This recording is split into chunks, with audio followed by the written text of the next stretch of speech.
Saya mohon maaf duduk sedikit lebih tinggi ya dari teman-teman yang hadir.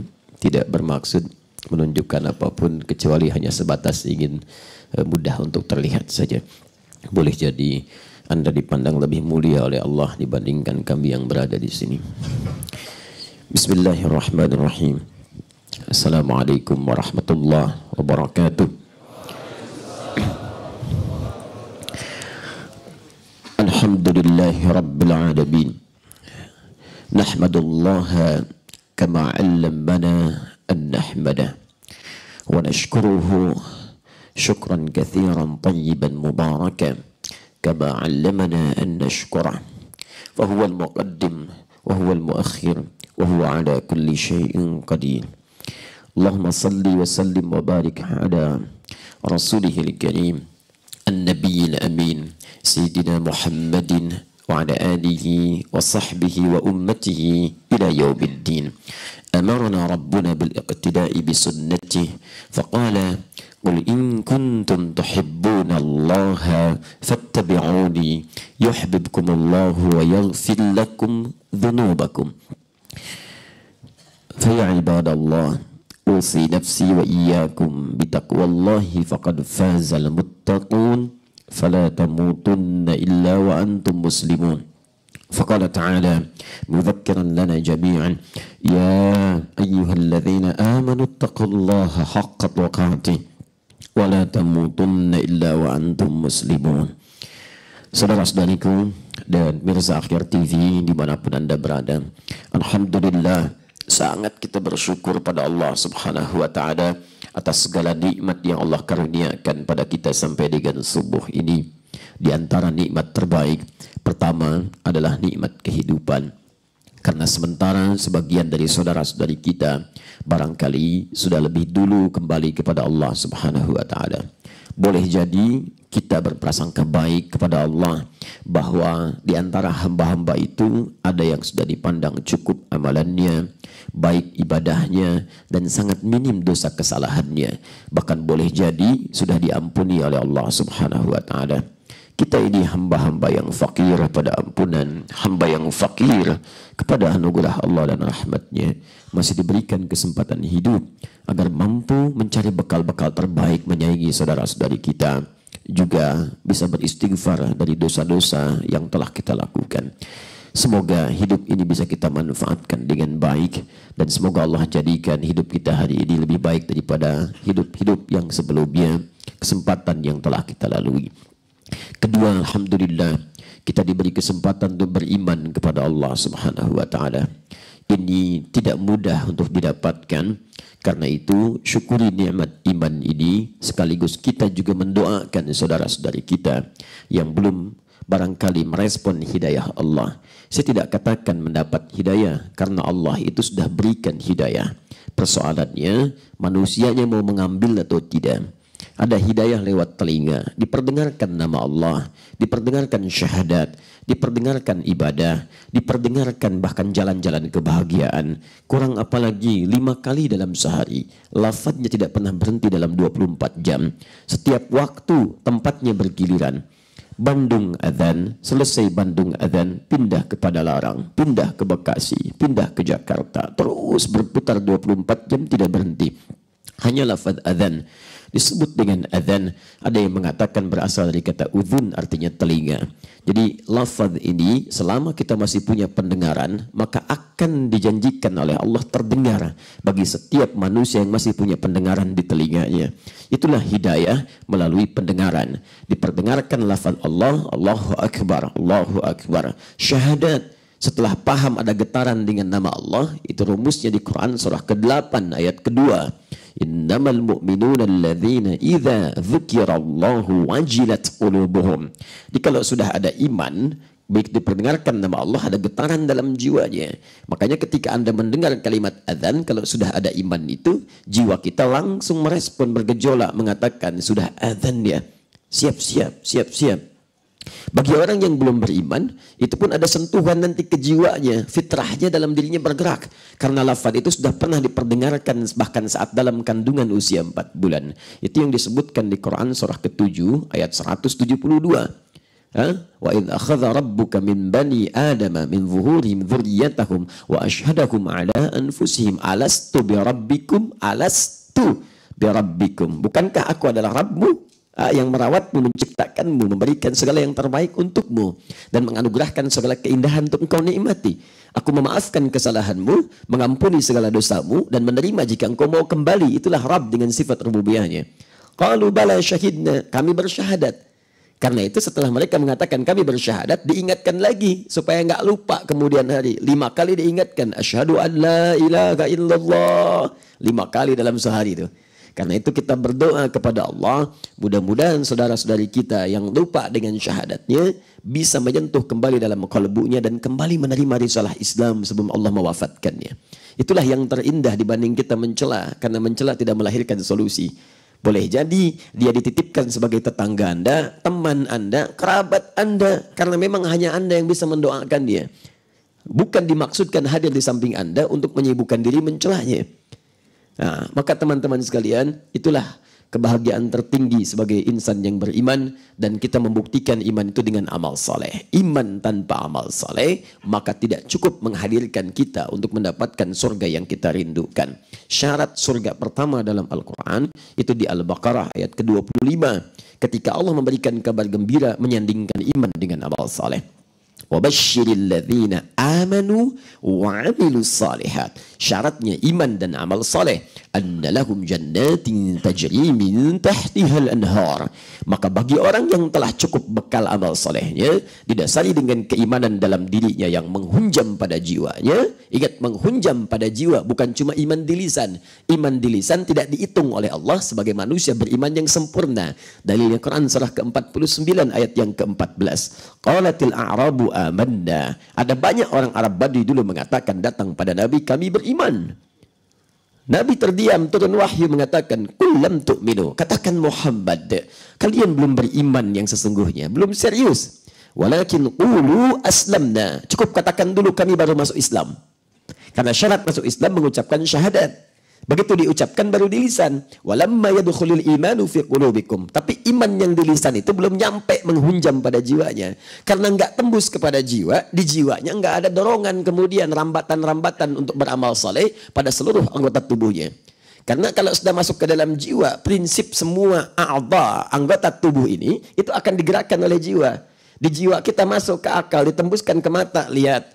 Tembuskan ke lisan, bicara. Tembuskan ke tangan, kerjakan ini, tinggalkan itu. Tembuskan ke kaki, melangkah begini, jauhi yang itu. Itu sumber semuanya dari jiwa. Nah, jikalau kemudian tidak ada iman dalam jiwa ini, dia nggak bisa menggerakkan pada nilai kebaikan yang mendekatkan diri kepada Allah. Matanya itu nggak punya kontrol. Semua dilihat. Lihat ini, lihat itu. Semua yang taat dilihat, yang maksiat pun ditinjau. Ke tangan juga begitu. Semua diraba. Yang halal dipegang, yang haram pun kemudian disentuh. Ke kaki juga begitu. Yang halal dipijaki, yang haram pun kemudian disusuri. Itu yang jadi persoalan. Kalau sudah ada iman, gak mungkin seperti itu. Itulah kemudian perbedaan amal soleh dengan amal salah. Di iman mendorong kepada amal soleh, kosongnya iman selalu terjebak pada amal salah. Karena itulah orang-orang yang tidak punya iman dan juga tidak beramal soleh disebut orang rugi hidupnya selama di dunia. Wal 'as, Quran surah 103. Innal insana lafi khusr. Sungguh kata Allah, saya bersumpah. Allah itu kalau sudah menyampaikan firman, tidak usah bersumpah. Kita mesti yakin.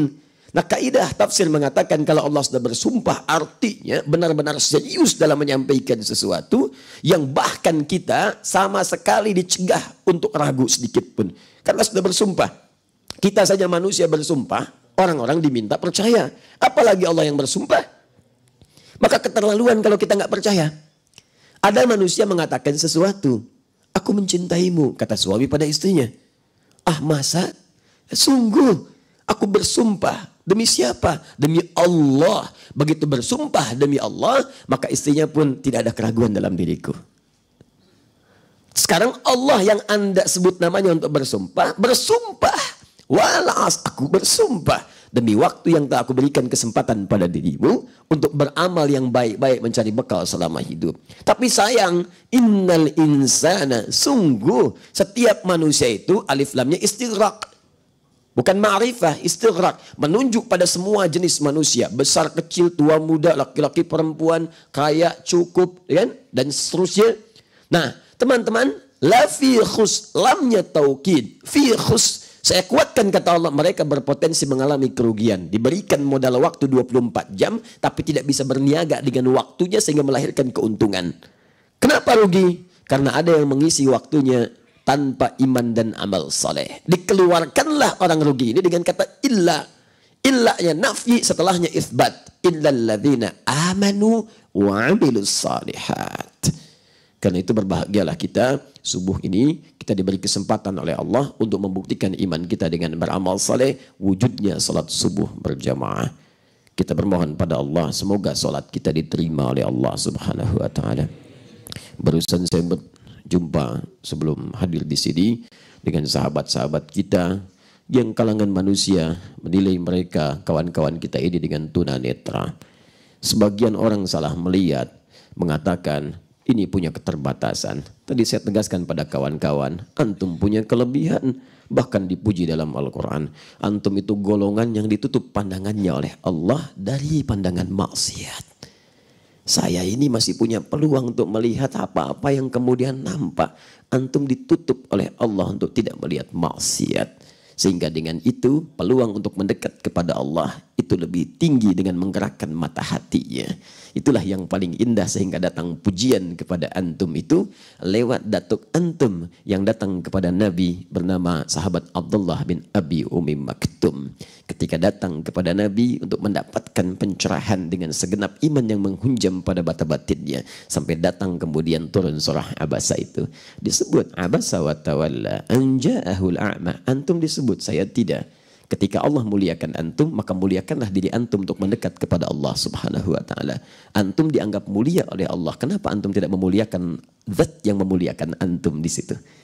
Maka teman-teman, mari kita mencoba untuk meningkatkan amal saleh kita dengan melanjutkan bahasan kajian kita pada pendalaman fikih ikhtilaf. Kita praktekkan sekarang pada sub materi baru terkait dengan amal saleh kita. Sehingga dalam mengerjakan amalan ini, insya Allah lebih luas wawasan kita, lebih dalam pemahaman kita, dan insya Allah pemahaman ini membantu kita lebih khusyuk dalam menunaikan ibadahnya. Karena itu, hari ini kita akan belajar tentang praktek pendalaman fikih ikhtilaf dalam rangkaian ibadah salat. Kenapa ini menjadi penting? Karena salat satu-satunya ibadah yang disyariatkan oleh Allah langsung kepada seluruh hambanya. Ingat, kalau saya katakan seluruh hambanya, bukan berarti umat Nabi Muhammad SAW saja. Umat sebelumnya pun itu sudah salat. Walaupun nanti kesempurnaan cara salatnya itu melekat pada syariatnya Nabi Muhammad SAW. Jadi kalau Anda lihat teman-teman sekalian, ingat, tidak mungkin ini disyariatkan pada seluruh kalangan hamba kalau tidak penting. Artinya dinilai sangat penting. Saking pentingnya semua manusia diminta oleh Allah salat. Nabi Isa 600 tahun sebelum datangnya Nabi Muhammad. Sebelum datangnya Nabi Muhammad itu pun diperintahkan salat. Beliau salat dan diakui di lisannya, diabadikan kemudian dalam Al-Quran surah ke-19 ayat 31 sampai 33 itu. Nabi Musa sebelumnya juga salat. Buka Quran surah ke-20 Thaha ayat yang ke-14. Nabi Zakaria, ya, itu pamannya Maryam, kerabatnya Imran, ya, menikah dengan Hannah, melahirkan Maryam. Imran bukan nabi, tapi keturunannya nanti banyak melahirkan orang saleh. Zakaria itu nabi, salat. Buka Quran surah ketiga Ali Imran ayat 38 sampai 39. Nabi Ismail, datuknya Nabi Muhammad SAW yang ke-29, salat. Buka Quran surah ke-19 ayat ke-55. Silakan cek, bahkan memerintahkan keluarganya sholat. Wa kana ya'muru ahlahu bis shalah. Dan beliau itu mengajak keluarganya sholat. Anda bayangkan, Nabi Ismail zabihullah, dekat dengan Allah, disayang Allah, bapaknya mulia, Khalilullah gelarnya. Luar biasa, surga sudah ada jaminannya, pujian melekat kepadanya. Apa yang terjadi? Beliau salat dan memerintahkan keluarga, ngajak keluarganya untuk salat. Nabi-nabi itu salat semuanya. Nabi salat, Rasul salat, kekasih Allah salat, hamba terbaik salat, yang sudah mendapat surga salat. Nah, coba antum ini Nabi bukan, Rasul tidak. Kekasih Allah juga belum dapat gelarnya. Surga belum terjamin. Sahabat bahkan bukan. Tabi'in juga tidak. Ulama belum dapat predikatnya. Imam juga belum tentu. Makmum kadang-kadang. Ya? Dan antum nggak mau sholat. Coba cara berpikirnya seperti apa gitu. Saya tidak berani mengatakan apakah antum sehat, tuh kan? Tidak. Tapi persoalannya bagaimana kita menempatkan diri kita secara adil. Nah sekarang kalau Nabi diminta sholat, Rasul diminta sholat, orang biasa diminta sholat, bahkan semua diminta sholat, berarti ada sesuatu yang penting dalam sholat. Kalau tidak penting mustahil kemudian disyariatkan. Karena itu kita sudah banyak belajar tentang cara sholat, bacaan sholat, khusyuk dalam sholat. Sekarang kita ambil sub bagian dari materi ini yang kemudian membahas ikhtilaf dalam sholat. Dan ingat sholat inilah amalan pertama yang akan dihisab oleh Allah sebelum amalan-amalan yang lainnya. Hadisnya sahih. Awwalu ma yuhasabu bihil abdu yaumal qiyamati as-salah. Nabi menyampaikan bima makna amal pertama yang akan dihisab oleh Allah. Ingat pada hari kiamat itu bukan haji. Anda haji berkali-kali silahkan. 3 kali sampai gelarnya kemudian jadi 3. Ya, hak 3. Ada orang S3 ini hak 3. Haji gitu kan. Baik. 3 kali haji. Tapi kalau nggak sholat, sudah berantakan. Umrah berkali-kali, 30 kali, silahkan. Tapi kalau tetap malas sholatnya, jadi persoalan. Yang dihisab pertama bukan umrahnya, tapi sholatnya.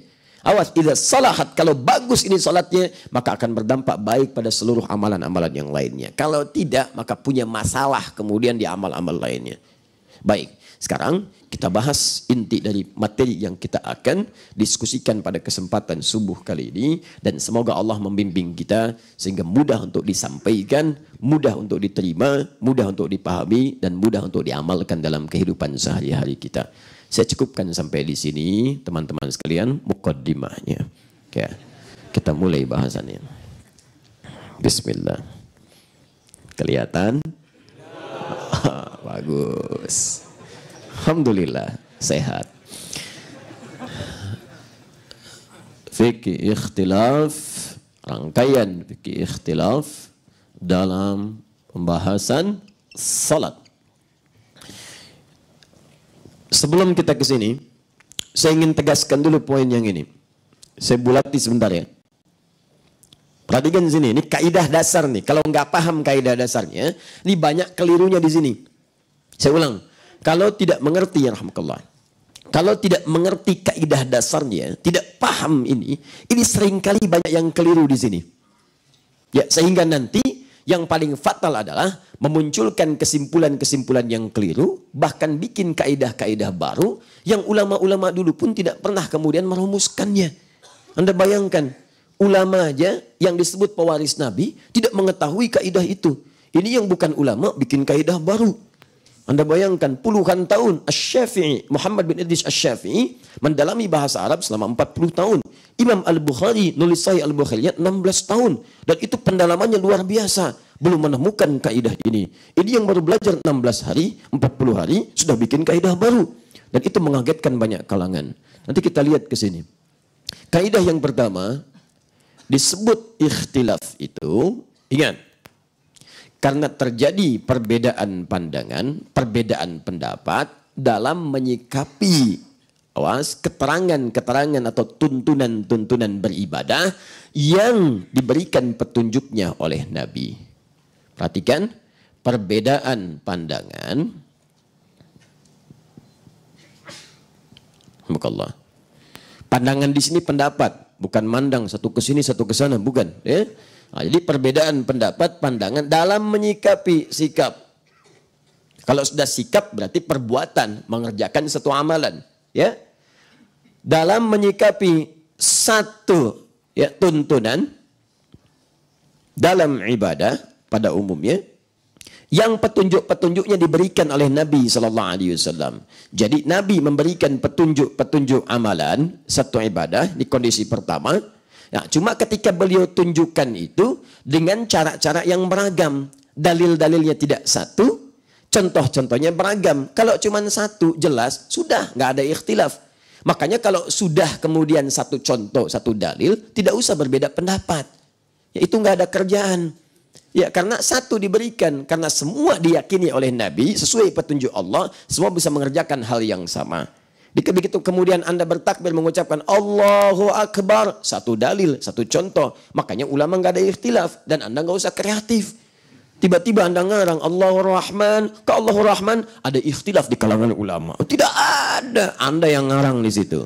Jelas ya? Nah, kalau kemudian Nabi memberikan tuntunan beragam, contohnya banyak, dipraktekkan sekali praktekkan ini, kemudian besok praktekkan ini, ada kejadian datang diberikan contoh yang lain, tapi Nabi tidak memberikan keterangan mana yang paling utama nih, ya, sehingga ulama di situ kemudian beristihad melihat berdasar isyarat-isyarat Nabi. Oh, Nabi praktekkan ini, saya ambil ini. Yang lain melihat, oh saya pahamnya begini, saya ambil yang ini. Seperti kasus basmalah, hadisnya 70. Dipraktekkan oleh Nabi 4 cara, kadang sir, kadang jahar, kadang tidak dibaca sama sekali, kadang dibaca rakaat pertama dalam subuh misalnya, selanjutnya tidak dibaca lagi. Tapi Nabi nggak pernah mengatakan, nih yang paling bagus yang ini nih, jangan dibaca. Atau nih sir aja bacanya, atau jaharkan sekalian. Tidak. Maka dari itu ketika peluangnya terbuka keseluruhannya, dilihat oleh para ulama, mereka berpandangan kemudian dengan dalam perbedaan yang dibenarkan oleh dalil. Satu mengatakan saya pilih yang dijaharkan, alasan saya begini, petunjuknya seperti ini, dalilnya ini. Yang lain mengatakan saya sir aja, silent. Ini dalilnya, ini yang saya ambil. Menurut saya yang kuat yang seperti ini. Semua perbedaan ini tidak keluar dalam ragam tuntunan dalil dan petunjuk Nabi SAW. Karena itu perbedaan-perbedaan sikap yang nampak dari petunjuk dalil itu yang disebut dengan ikhtilaf. Jelas? Dan dalam pilihan itu tidak pernah kemudian saling memvonis yang lainnya karena mengerti bahwa di situ itu ada petunjuk dalil. Kalau tidak ada dalil itu jadi persoalan. Paham sampai di sini? Baik, jadi kalau sahabat saja, tabi'in saja, ulama saja kemudian tidak saling mencela, tidak saling menghujat, kenapa Anda yang bukan sahabat, tabi'in dan ulama kemudian pandai mencela dibandingkan pandai memahami pendalaman-pendalaman hukumnya? Jelas sampai sini? Nah, saya perlu sampaikan kaidah pertama ini karena nanti akan ada banyak contoh-contoh dalam praktek ini. Yang kedua, ada juga bisa terjadi, teman-teman sekalian, fokus, kasus ini tidak terjadi di zaman Nabi. Zaman sahabat kadang juga nggak nampak. Sedangkan kalau Nabi sudah wafat, dalil itu dari segi Al-Quran sudah nggak turun lagi. Awas hati-hati, sudah tidak turun, artinya wahyu sudah nggak ada. Makanya kalau ada orang-orang yang mengaku Nabi, cukup tepikan saja. Tepikan karena mustahil turun wahyu lagi. Ya, saya tegaskan tadi malam itu, hati-hati. Ini masalah kita di Jawa Barat khususnya, hampir setiap bulan ada Nabi baru. Betul, saya serius. Sekarang di Garut Nabi barunya. Di Garut, Sensei namanya. Ya, itu sudah divonis secara medis, punya kelainan jiwa. Divonis secara medis, diputuskan, diketok di pengadilan. Putusannya keluar. Apa putusannya? Diminta didorong untuk direhab. Direhab atas biaya negara. Dirujuk kemudian ke Hasan Sadikin. Begitu dirujuk biaya keluar. Cuman ketika dikembalikan kemudian ini terjadi penafsiran, beda tafsir. Siapa yang dimaksud negara di sini? Pemerintah kabupaten disodorkan khawatir karena biaya terlampau tinggi. Dilihat khawatir ada temuan, agak menyerah. Sampaikan ke provinsi belum ada solusi. Jadi dikembalikan lagi komunitasnya. Begitu dikembalikan merasa lebih hebat. Karena kebal hukum. Jadilah makin diangkat makin banyak pengikutnya. Ini jadi masalah. Nabinya sakit jiwa, yang ikutnya bagaimana gitu. Ya. Tapi itulah masalahnya, masalah kita bersama itu. Kalau namanya yang ngaku Nabi dari dulu sudah ada. Yang jadi masalah selalu saya katakan, setiap ada yang ngaku ada pengikutnya. Tuh, bayangkan kalau nanti pas pemilu datang ke TPS. Nah, sini. Yang repot Pak Suhail. Dah sini, simpan. Dua, zaman Nabi nggak ada, zaman sahabat nggak ada. Tabiin kemudian misalnya ada persoalan-persoalan. Yang persoalan baru yang belum ditemukan di masa Nabi. Persoalan baru. Zaman Nabi nggak ada persoalan zakat misalnya. Semua sepakat zaman Nabi itu. Karena hidupnya di zaman Nabi. Belum meluas tinggi nilai keislaman itu. Belum sampai risalahnya kemudian ke daerah-daerah yang mungkin kekinian sudah terjangkau. Ya, sehingga ketika Nabi katakan zakat, semua orang siap-siap. Gandum, kurma, gandum, kurma, gandum, kurma. Nyampe meluas, Islam meluas. Ke tempatnya makanannya bukan gandum, bukan kurma. Ya, dicari kurma, nggak ada. Cari, nggak ketemu, susah. Pesan ke Mekah, belum seperti sekarang banyak pesawat. Berangkat kemudian pakai kapal laut, kadang-kadang 6 bulan. Orang dulu haji pakai kapal laut, berangkat 6 bulan. Berangkat, tunggu-tunggu, orang udah pada lupa, baru pulang. Ya, 6 bulan tuh, baru balik lagi. Susah. Maka bagaimana? Kasus ini bukan terjadi kekinian. Zaman-zaman sahabat ketika menyebar, Islam meluas, baru muncul. Ini gimana nih solusinya? Maka dirumuskan kemudian. Rumusan ini disebut dengan ijtihad namanya. Kadang-kadang dalam ijtihad pun ada ikhtilaf. Ijtihad itu nggak sembarangan. Bukan pendapat pribadi. Tapi nanti keputusan hukum yang dirujuk kepada petunjuk-petunjuk Nabi. Memang secara langsung eksplisit tidak ditemukan bentuk hukumnya. Tapi kemudian ramuannya dilihat. Ada nggak sinyal-sinyal memberi keputusan ke arah itu? Maka nanti ada rumusan-rumusan. Nanti ada ijma, kesepakatan para ulama pada satu hukum dengan dasar-dasar pertimbangan. Misal ada qiyas, sifatnya analogi. Ini saya penting sampaikan. Dianalogikan dengan hukum yang lain sehingga keluar hukum baru. Tapi syaratnya, ilatnya sama. Apa itu ilat, Ustaz? Ilat itu sebab yang menjadikan hukum itu lahir. Muncul kaidah usul fikih. Al-hukmu yaduru ma'illatihi. Hukum itu bisa keluar sama berdasar keadaan ilatnya. Sebabnya sama, berlaku hukum yang sama. Maka nanti dari praktek ini disimpulkan, oh ada rumusan analogi. Zakat zaman Nabi pakai kurma. Zakatnya kemudian pakai gandum. Gandum kurma itu dilihat, ilatnya adalah makanan pokok. Makanan pokok. Sebab mereka kemudian zakat dengan kurma, dengan gandum. Yang dimakan itu, pokok makanannya itu. Maka disimpulkan, semua jenis makanan pokok di setiap tempat, walaupun bukan kurma dan gandum, maka boleh dia digunakan sebagai bagian dari hal yang dikeluarkan zakatnya. Termasuk di kita, makanan pokok utamanya bukan gandum dan kurma. Makanan kita apa? Nasi. Masih ada yang beras. Baik, sejenis dengan ayam, bebek, ya, beras. Baik, makanan kita apa? Nasi. Sumbernya dari apa? Beras. Karena sumbernya dari beras, maka dari itu boleh dikeluarkan zakat dalam bentuk beras. Jelas sampai sini? Baik, jadi kalau antum mau makan harus masak apa? Beras, bukan nasi. Nasi sudah jadi. Jenudin. Sini. Paham? Nah, ini yang saya jelaskan ini. Ada masalah-masalah yang nggak terjadi di zaman Nabi, muncul di sini. Dirumuskan kemudian ada qiyas, ada istihsan, ada masalihul mursalah, macam-macam rumusannya keluar. Buka kitab usul fikih, keluar di situ dasar-dasar fikih. Fikih itu hukum. Untuk melahirkan hukum, nggak bisa antum cuma baca Quran dan Sunnah, nggak bisa. Quran Sunnah itu bukan produk hukum, itu sumber hukum. Mengolah itu menjadi hukum, mengeluarkan fikih. Olahannya perlu ilmu, disebut kaidah-kaidah fikih. Kaidah harus punya dasar, namanya usul fikih. Jadi nggak mungkin orang itu bisa mengeluarkan hukum fikih kalau tidak paham kaidah fikih dan dasar fikih. Jelas? Nah, itu gambaran ini. Nah, ini penting saya sampaikan supaya tidak muncul kaidah baru. Apa di antara kaidah baru itu? Misal, Nabi saja tidak melakukannya. Kenapa orang sekarang mengerjakannya? Oh, kaidah baru. Lihat, pernah dengar perkataan itu? Nabi saja tidak melakukannya. Anda lebih soleh daripada Nabi. Yang paling dahsyat, ikut ulama apa ikut Nabi? Mana ada ulama yang tidak ikut Nabi? Bahkan ulama disebut oleh Nabi, dia pewaris saya. Buka hadis Ibnu Majah nomor hadis 233. Innal ulama warathatul anbiya. Para ulama itu pewaris para nabi. Pewaris saya, kata Nabi. Kok bisa muncul kaidah baru? Ikut ulama apa ikut Nabi? Tuh. Yang pasti saya tidak ikut Anda. Anda bayangkan. Ada lagi kaidah yang ketiga. Kan ulama itu tidak maksum. Tidak terbebas dari kesalahan. Kalau ulama aja salah, apalagi ente. Jelas ya? Nah ini penting saya jabarkan dulu sebelum masuk ke sini. Karena nanti masalah ini sudah selesai sebetulnya. Cuman banyak diungkit-ungkit lagi kekinian. Sehingga kita itu disibukkan dengan hal-hal yang sudah selesai. Kalau sudah beres itu jangan banyak dibahas. Kaidah Qurannya jelas. Quran surah kelima Al-Maidah dari ayat 100 sampai 101. Ya ayyuhalladzina amanu, hai orang-orang kalau masih punya iman, kalau masih punya iman, kalau nggak punya iman sih nggak apa-apa silahkan. Tapi kalau kalian masih punya iman, iya-nya itu nida, disebutkan 360 kali. Ya, bayangkan, kebayang nggak? Enggak, belum saya sebutkan. Ya, Ya, tuh. Ada 14 huruf nida dalam ilmu nahwu. 14 jenis.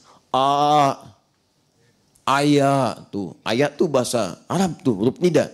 A, aya, wa, ya. Ada banyak tuh panggilannya. 14. Tapi yang disebutkan di Quran cuma 360 kali disebutkan. Ya, kenapa? Karena huruf ya ini paling fleksibel. Mencakup semua fungsi huruf nida yang lainnya. Ya, 360 kali. Ini untuk nidaul qarib, dekat. Nidaul mutawassit, menengah. Nidaul ba'id, jauh. Jadi kalau Anda ingin memanggil secara fleksibel orang dekat, jauh, dan menengah, panggil pakai ya. Ya, nengok semua. Betul. Dekat, panggil ya Ahmad. Menengah, ya Hasan. Jauh, ya Muhammad. Masya Allah. Nengok. Fleksibel sekali. Minta tolong, bisa pakai ya. Makanya Anda minta tolong kepada Allah. Ya Allah, ya Allah, ya Allah. Ya Allah, mohon ya Allah, mohon ya Allah, mohon ya Allah. Kenapa hambaku lembutkan hatinya dalam menerima lamaranku? Wah, bisa. Catat. Wah, bisa. Ya, jelas ya? Nah itu ya. Kemudian kalau pakai ayyuha, lebih dahsyat lagi. Awas kalau sudah pakai ayyuha lebih dahsyat lagi. Karena ayyuha disebutkan 150 kali dalam Al-Quran. Ayyunya munada, hukumnya taukid. Haknya tanbih. Taukid itu menguatkan hukum. Haknya memperingatkan. Seakan Allah ingin mengatakan, hei, saya peringatkan kalian ya. Ini peringatan kuat nih. Saya panggil semua kalian. Terus pakai alladzina disebutkan 1080 kali. Itu menjangkau semua kalangan tanpa kecuali. Besar, kecil, tua, muda, laki-laki, perempuan. Ya, Masya Allah. Dan seterusnya. Semua sifat-sifat kemanusiaan. Amanu, yang merasa punya iman. Seakan Allah ingin katakan, hei, kalian yang semua masih punya iman. Saya ingatkan ya. Peringatan ini kuat nih. Tanpa kecuali sepanjang merasa punya iman. La tas'alu an asya'a in tubdalakum tasukum. Kalau masalah sudah jelas, sudah rinci, sudah diselesaikan, jangan banyak disoal-soal lagi. Nanti banyaknya persoalan itu membuat yang sudah jelas semakin tidak jelas nantinya. Yang jadi berbahaya, muncullah kemudian perselisihan-perselisihan yang itu muncul karena perdebatan kalian seperti orang dulu nanti tercerai-berai karena banyak berselisih. Udah jelas, sembelih sapi, nanya sapi yang mana? Kasih tahu ke kuning-kuningan. Tinggal nyari sapi ke kuning-kuning, ditanya lagi. Yang gimana ke kuning-kuningan? Kan banyak sifatnya.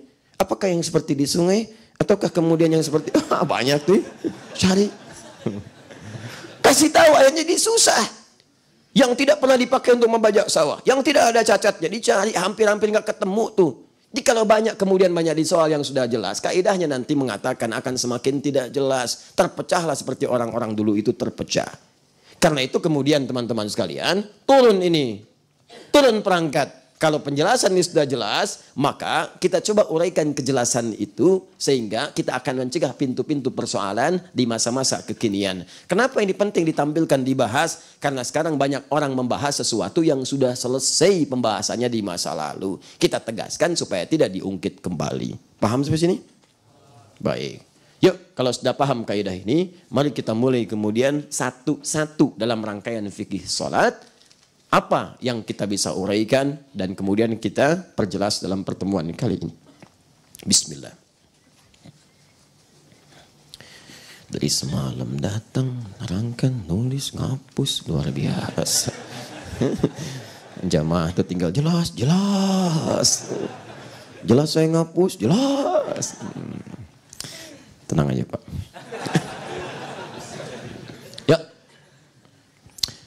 Kita mulai satu-satu dari dasar. Salat. Baik. Salat dimulai dengan apa? Salat dibuka dengan takbir, dimulai dengan niat. Baik ya. Niat, takbir sampai ke salam. Ada ikhtilaf apa saja dalam itu. Yang tidak ikhtilaf saya nggak akan bahas. Yang ikhtilaf di situ kita uraikan. Ingat betul kaidah ini ya. Ingat kaidah ini yang akan kita bawa nanti dalam praktikal ini. Yang pertama kita masuk bab niat. Setelah niat nanti baru kita bahas tentang takbir. Dari mulai ngangkat, apakah sejajar dengan bahu, apakah daun telinga sampai meletakkan, apakah meletakkan telapak kemudian di punggung, kalau ke sini bagaimana, ada yang di sini, ada yang nyimpannya di sini, ada yang di sini, ada juga yang di sini, kan? Nah, itu posisinya seperti apa? Nanti kita akan lihat. Nanti setelah itu langsung diurut terus ke doa iftitah. Ada yang nyebut iftitah, ada yang nyebut istiftah, gitu kan? Mana yang benar? Apakah iftitah atau istiftah? Ya, kemudian setelah itu masuk ke Al-Fatihah. Ya, bismillah dihitung nggak di situ? Ya, sampai dengan ke ujungnya. Kita turunkan. Setelah itu bacaan amin. Aminnya bagaimana? Apakah aminnya sir? Apakah jahar? Amin. Kalau panjang, gimana panjangnya? Apakah amin ataukah amin? Ya kan? Nah, seperti apa? Sampai dengan baca surah, sampai kemudian ke ruku dan seterusnya. Jadi ini pembahasan bisa panjang. 1 poin, 1 pertemuan. Nah, dia itu persoalannya. Baik. Tenang aja Pak. Insya Allah. Nanti setelah ini Pak ya. Jazakallah khair. 1 bab niat. Yuk kita lihat. Fokus baik-baik. Teman-teman sekalian. Saya jabarkan dulu sebentar. Supaya paham akar persoalannya. Amal itu dibagi 3. Saya ulang. Amal itu bentuknya dibagi 3. Secara praktikalnya. 1, ada amalan hati, kolbu. Jadi yang beramal hati, bukan yang lain. Yang kedua, ada amalan lisan. Yang ketiga, ada yang namanya disebut dengan amalan jawarih istilahnya, anggota tubuh.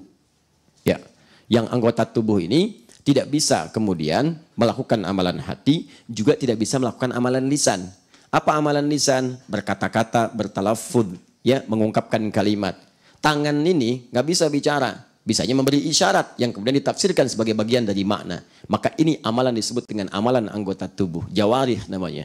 Ya, ini dibagi dalam fikih. Betul, hati masuk bagian anggota tubuh, lisan termasuk bagian anggota tubuh. Tapi dikeluarkan perbedaan pada 3 amalan untuk memberikan pendalaman dalam hukum fikih. Hati, lisan, dan anggota tubuh yang lainnya. Disebut dalam fikih dengan jawarih namanya. Ini al-qalbu,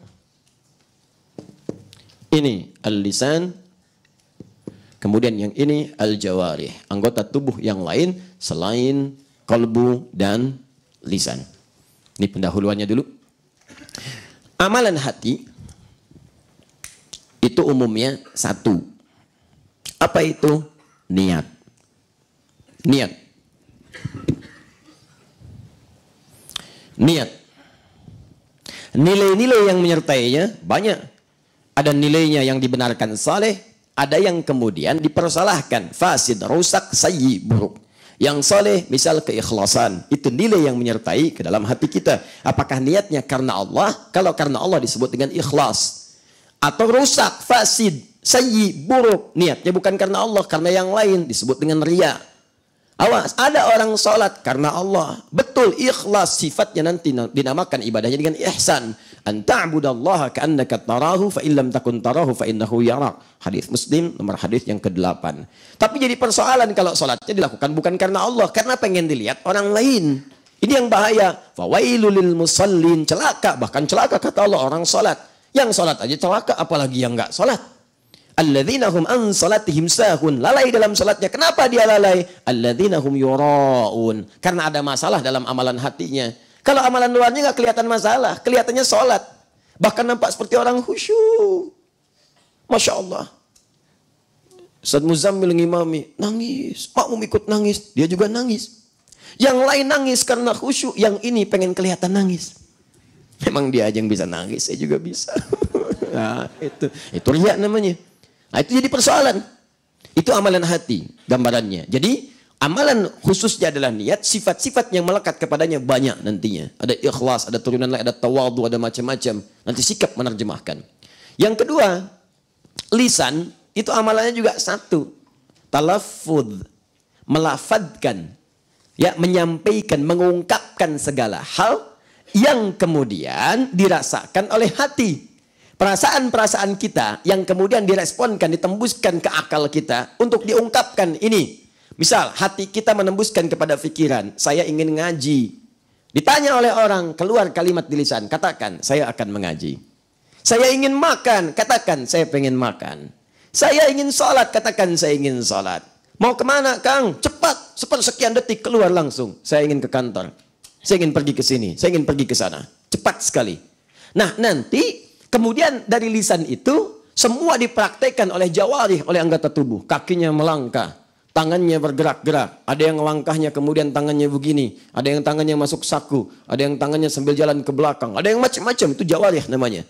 Ya, sholat juga begitu. Niatnya nanti ada dalam hatinya, lisannya nanti bicara, kemudian tangannya bergerak, kakinya bergerak, kepalanya bergerak, semua anggota tubuhnya diminta oleh Allah untuk beramal. Allahu Akbar. Di antara amalan yang saat dikerjakan semua fungsi tiga ini bekerja adalah sholat. Nah, Nabi SAW memberikan contoh kepada para sahabatnya saat memulai takbir. Cek dalam hadis-hadis sahih di Al-Bukhari, di Muslim, hadis Muslim dengan yang lainnya. Maka hadis-hadis menunjukkan Nabi mengajarkan termasuk pada Khalad bin Rafi Az-Zuraiqi yang salatnya dianggap bermasalah. Bagaimana cara memulai salatnya? Kata Nabi, "Idza qumta ila shalah." Hadis Muslim nomor hadis 397. "Asbighul wudu", sempurnakan wudu. "Tsumma istaqbilul qiblat", menghadap ke arah kiblat. Kemudian setelah itu apa? Fakabbir, mulailah salat dengan bertakbir. Nabi tidak membahas kemudian dalam bab niat ini dengan amalan lisan, juga tidak juga dengan amalan jawarih. Nabi menekankan niat itu masuk dalam amalan hatinya. Sehingga sampai informasi ini pada para sahabat, diteruskan pada generasi setelahnya, dituliskan kemudian oleh ulama-ulama dalam kitab-kitabnya. Termasuk bintang ulama yang 4 itu, bintang 4.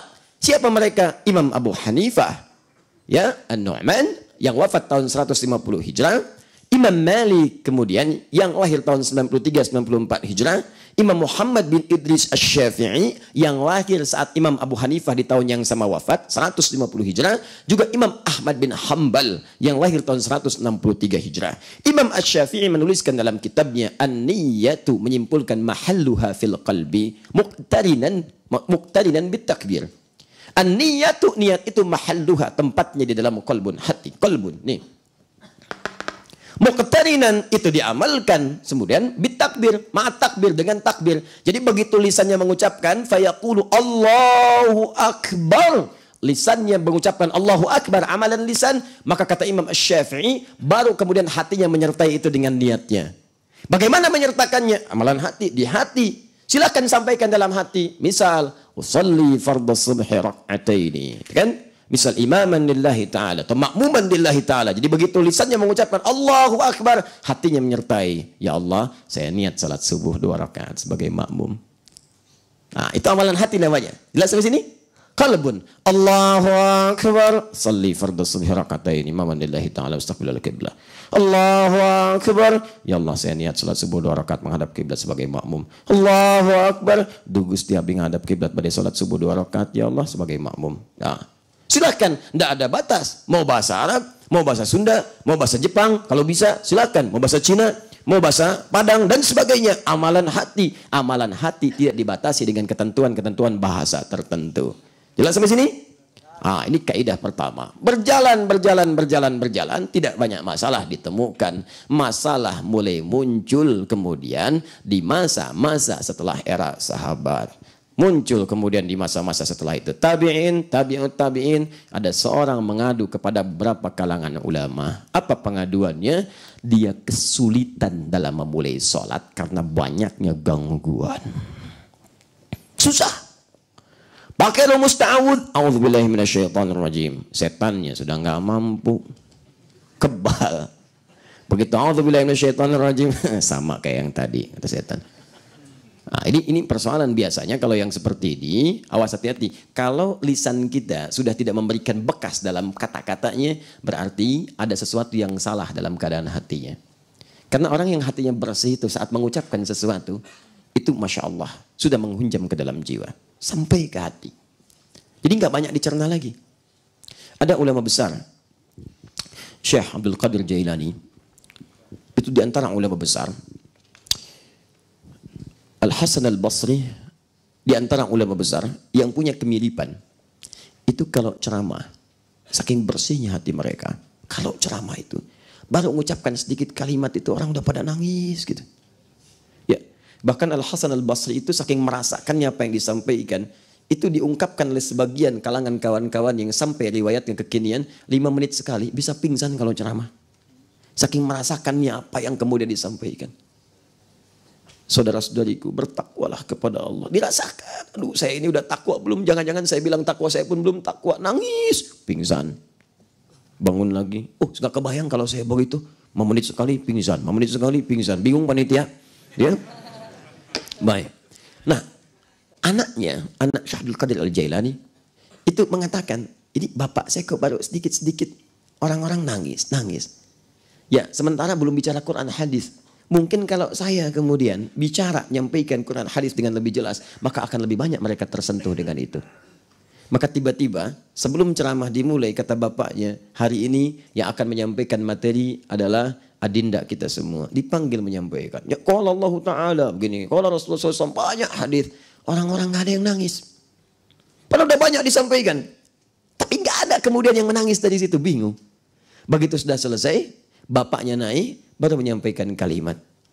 Saudara-saudariku, tadi malam saya kehilangan hidangan makanan yang telah disampaikan kepada saya. Telah dimasakkan oleh istri saya. Saya kehilangannya. Baru nyebut begitu, nangis semua orang. Baru nyebut tuh. Saya kehilangan makanan yang telah dihidangkan oleh istri saya. Nangis semuanya. Anaknya bingung kok bisa gitu. Kok bisa disampaikan tapi tiba-tiba memberikan dampak yang luar biasa. Dan orang-orang itu paham yang dimaksudkan oleh beliau itu belum tentu makanan. Yang dimaksudkan aspek-aspek yang lainnya. Bisa dikatakan hidangan terbaik dari istri itu adalah pelayanan-pelayanan terbaiknya. Doa-doa terbaiknya. Ya, sifat sayangnya dan sebagainya. Bisa mengatakan bahwa istri saya tadi malam lupa mendoakan saya. Bisa mengatakan bahwa istri saya tadi malam lupa kemudian bersanding dengan saya dalam satu amalan. Dan sebagainya. Sehingga bersedih. Ya Allah, bukan karena sedih nggak bisa makan. Ya Allah, takut kemudian tidak dipersatukan di surga. Takut kehilangan timbangan amalan yang besar. Nangis semuanya itu. Tapi yang ingin saya sampaikan, bagaimana bisa kemudian mengalir dari lisannya satu kalimat membuat menghunjam pada jiwa-jiwa orang yang mendengarnya. Kalau bukan keadaan hatinya bersih, itu mustahil. Tapi kalau hati banyak gangguan, jangankan nyampaikan pada orang. Pribadi saja kalau ingin menyampaikan atau mengerjakan sesuatu, maka sulit untuk fokus di dalamnya. Orang ini begitu mau sholat, susahnya luar biasa. Gangguan. Ta'awudz belum bisa kemudian fokus. Baca Al-Falaq, An-Nas belum bisa fokus. Apa yang terjadi kemudian? Mengadu kemudian pada para ulama pada saat itu, minta pendapat. Bagaimana kondisinya seperti ini? Saya tidak bisa menguatkan pada diri saya ketika akan menunaikan sholat. Apa solusi yang bisa saya dapatkan? Maka disampaikanlah oleh ulama pada saat itu. Lihat kalimatnya. Lafadha yulafidhu. Lafidh niyataka bilisadik. Akidha bilisadik. Lafadkan niatmu itu yang ada dalam hatimu dengan lisanmu untuk menguatkan niatmu dalam memulai sholatmu. Lafadkan. Apa dalilnya? Perhatikan, karena ini di zaman Nabi nggak ditemukan riwayat ini. Zaman sahabat tidak nampak. Sementara zaman itu muncul masalah. Ingat apa yang kita bahas tadi di awal? Masalah tidak terjadi di zaman Nabi, bukan di sahabat, tapi setelahnya muncul persoalan, butuh solusi. Kalau dia sholat dalam keadaan seperti itu, tidak khusyuk sholatnya, bagaimana mendapatkan penerimaan di sisi Allah Subhanahu Wa Taala? Maka dikatakan oleh para ulama pada saat itu, yang dia datangi, lafadkan niatmu untuk menguatkan niat. Di lafad itu bukan niat. Ingat baik-baik. Karena niat itu amalan hati. Awas, jangan salah nih. Jangan salah memahami. Karena ada sementara yang memahami, melafadkan itu niatnya. Kalau nggak melafadkan, nggak sah sholatnya. Ini keliru dalam memahaminya. Jadi melafadkan niat itu, lafad niat itu, ini bukan niat. Awas, hati-hati. Bukan niat. Melafadkan niat itu alat bantu untuk menguatkan niat dalam kondisi tadi yang disebutkan. Jadi begitu sulit dia mengamalkan dalam hatinya, dia sebutkan kemudian dalam hatinya niatnya, dia lafadkan untuk membantu menguatkan niatnya. Apa dalilnya? Maka dikiaskan kemudian dengan amalan ibadah haji dan umrah. Bukankah saat itu niatnya dilafadkan? Awas, ini yang pertama penting dipahami, karena ada orang mengatakan langsung secara mutlak niat itu amalan hati. Bukan amalan lisan. Betul sampai situ. Tapi diteruskan, apakah boleh itu kalau kemudian dilafadkan? Jangan katakan dulu tidak boleh. Karena ada amalan lain yang juga saat dikerjakan, niatnya dilafadkan untuk menguatkan niatnya. Bukan pada lafadnya, tapi pada kekuatan lafad untuk menguatkan niatnya. Contohnya apa? Ibadah haji dan umrah. Begitu Anda akan memulai dalam miqatnya, bukankah Anda mengatakan labbaika Allahumma hajjan? Bukankah Anda mengatakan labbaika Allahumma umratan? Bukankah Anda mengatakan nawaitul hajja lillahi ta'ala? Nawaitul umrata lillahi ta'ala? Pertanyaan saya, ketika Anda melafadkan itu apa namanya? Bukan. Itu talafudz bin niat. Kalimat yang diungkapkan untuk menguatkan kepada niat. Dan Nabi mencontohkan itu. Begitu dicontohkan oleh Nabi. Kenapa kemudian dikuatkan niat haji dan umrah dengan melafadzkannya? Karena haji dan umrah itu diantara amalan yang butuh motivasi kuat untuk mewujudkannya. Karena tantangannya nggak mudah. Jangankan sudah ada di sana mau berangkat aja masih belum yakin. Ini saya bisa nggak ya? Bisa nggak ya? Nyampe sana masih ragu-ragu. Itu amalan bukan cuma amalan uang. Itu berkumpul amalan fisik dengan harta. Mesti ada harta dulu, nyampe sana fisiknya kuat. Karena itu dikuatkan pada jiwa, katakan. Sehingga secara psikologis itu kita yang punya teorinya. Sesuatu yang ditanamkan ke dalam jiwa dengan kuat, itu memberikan kekuatan lebih dalam dibandingkan dengan didiamkan. Sekarang orang Jepang yang pakai, kamu bisa, kamu kuat, kamu pasti bisa melewatinya, kamu sanggup. Nah itu kita yang punya teorinya. Katakan, kamu bisa, kamu dalam haji kuat, niatkan karena Allah, ikhlas, jaga. Dan dijaga nawaitu lillah karena Allah. Karena banyak orang haji itu ketika dipraktekkan bergeser dari niat utamanya. Dia kerjakan bukan karena Allah. Karena yang lain. Bukankah sering saya katakan sekarang saja orang tawaf saja bukan karena Allah. Karena pengen dilihat orang ria. Subhanallah. Alhamdulillah. Kelihatan enggak? Wala ilaha illallah. Allahu akbar. Oh, udah selfie, sa'inya sudah keliru. Betapa banyak sekarang orang sa'i bukan beribadah tapi balap lari. Masih ketinggalan, ayo nyusul. Oh. Betapa banyak orang tahallul hanya sekedar kemudian menghias rambutnya, menghilangkan bagian dari rambutnya. Persaingannya botak di mana tadi? Berapa yang dicukur? Sebagian, ada yang dihitung, ada yang macam-macam. Coba lihat berapa banyak orang-orang beribadah pada saat itu padahal taruhannya tidak mudah. Ada yang jual sawah, jual kebun, berangkat, taruhan nyawa di sana belum tentu hidup. Sayangnya pahala yang senilai dengan surga itu kadang-kadang hilang gara-gara salah dalam niatnya. Makanya ketika diungkapkan, ikhlaskan, nawaitu lillah, labbaik Allahumma, hanya untukmu labbaik ya Allah saya pengen haji.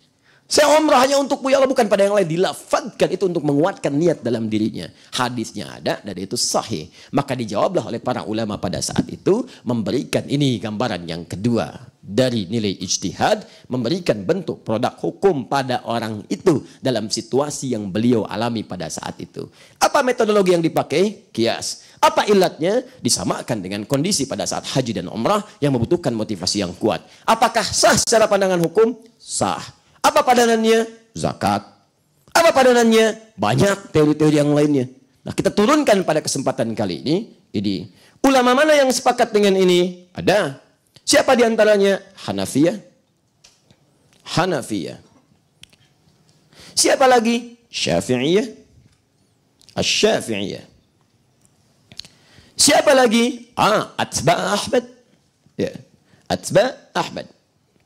Nah, kalau saya katakan Hanafiyah, berarti bukan Imam Abu Hanifah, pengikut Imam Abu Hanifah. Ulama kalangan dari turunan mazhab Abu Hanifah.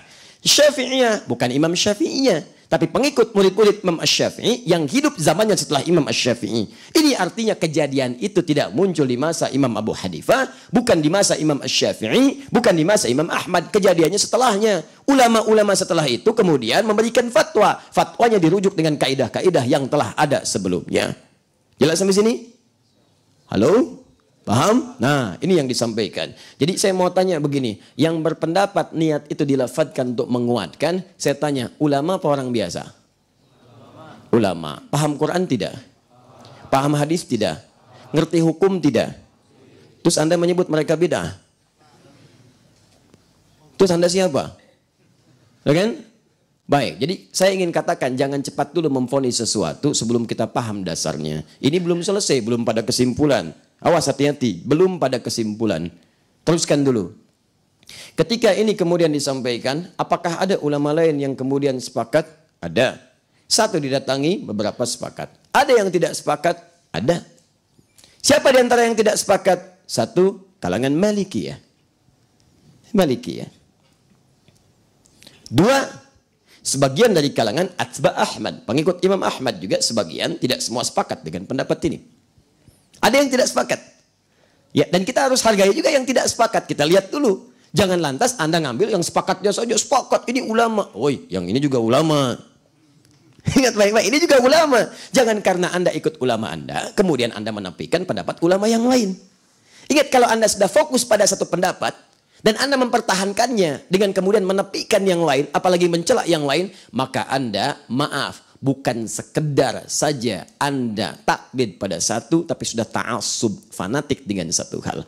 Kalau sudah fanatik maka pikirannya sempit. Kalau sudah sempit maka cenderung banyak berbuat maksiat. Minimal menggunjing orang, minimal menganggap diri lebih baik, minimal mencela orang lain. Dosa itu saja disebut minimal, dosanya sudah banyak. Nganggap diri paling hebat itu sudah takabur. Takabur itu mengenakan jubah kekuasaan Allah, tidak akan pernah mencium bau surga. Itu yang disebut dalam Al-Quran, orang yang merasa benar tapi berjalan di jalan yang tersesat. Dia tersesat di jalan yang benar. Ya, jalannya emang benar beramal, cuman cara berpikirnya sesat. Tersesat di jalan yang benar. Jalannya benar, ada alternatif amalan, cuman cara berpikirnya sesat. Dia memahami dia aja yang benar, yang lain salah. Yang seperti itu akan menimbulkan banyak masalah. Silahkan kalau nggak percaya, yang seperti ini nanti bentuk amalannya akan pandai mencela orang lain. Nggak percaya, silahkan. Ikuti yang seperti ini, pada satu hal aja, fanatik, yang lain jangan dilihat. Yang ini yang benar, yang lain salah. Maka kesimpulan pertama, dia akan melihat semua orang, kalau beda dengan dia, salah semuanya. Pasti begitu. Nggak percaya, silahkan, hukumnya sudah begitu dari dulu. Ya, dari dulu iblis kan begitu, merasa dia benar, yang lain salah semua. Makanya diusir dari surga. Dan ketika diusir perasaannya nggak enak, semua salah. Akhirnya disoal, setiap Adam mengerjakan sesuatu salah. Anak Adam mengerjakan sesuatu salah. Cucu Adam mengerjakan sesuatu salah, dan ditarik-tarik supaya mengerjakan yang salah sama dengan dia. Itu yang paling bahaya, dan itu diwariskan cara berpikir seperti itu kepada anak cucu Adam. Tanpa sadar merasa mengerjakan yang benar padahal salah. Apa diantaranya? Ini fanatik pada satu hal dengan menepikan yang lainnya. Boleh Anda nggak sepakat, silahkan. Tidak mengamalkan pun tidak ada masalah. Tapi jangan sampai Anda menilai bahwa hanya Anda sendiri yang benar, yang lain yang keliru. Itu yang fatal. Anda boleh tidak kunut, Anda boleh kunut. Tapi yang tidak kunut jangan mengatakan yang kunut itu salah mutlak. Seperti yang kunut jangan menilai yang tidak kunut pun kemudian kehilangan amalan. Jelas sampai sini? Maka yang ini kemudian menolak. Malikiyah, kalangan Atsba Ahmad, sementara Ahmad menolak. Tidak, niat itu amalan hati, bukan amalan lafad. Nggak perlu kemudian dilafadkan. Kalau dilafadkan berarti melakukan takut, melakukan sesuatu yang baru, yang nggak pernah dicontohkan oleh Nabi. Di sahabat pun nggak pernah dicontohkan. Dasarnya itu khawatir, takut. Dasarnya awalnya bukan mencela orang, ingat. Bukan ingin menyalahkan orang, bukan ingin merendahkan orang. Dasarnya takut kalau beramal ini menyalahi ketentuan yang pernah dilakukan oleh Nabi. Karena Nabi tidak pernah melafadkan. Di dasarnya itu. Di dasar kalau saya tidak mengucapkan misalnya dengan lafad, usalli fardhu subhi. Saya niat salat subuh. Usalli fardhu dhuhri. Usalli fardhu asri. Saya nggak mengatakan itu, bukan saya memandang Anda salah, bukan. Tapi saya takut kalau saya menyalahi ketentuan dari Nabi. Jelas sampai sini? Bersih banget tuh hatinya. Dan gak pernah menyebutkan yang ini misalnya. Hanafiyah bid'ah. Salah kamu, neraka, dolalah. Gitu kan. Gak pernah begitu. Silahkan cek. Tuh. Ini mesti paham ya. Nama-nama begini ini mesti paham. Sehingga Anda saat baca buku fikih Anda mengerti. Kalau Abu Hanifah berarti orangnya.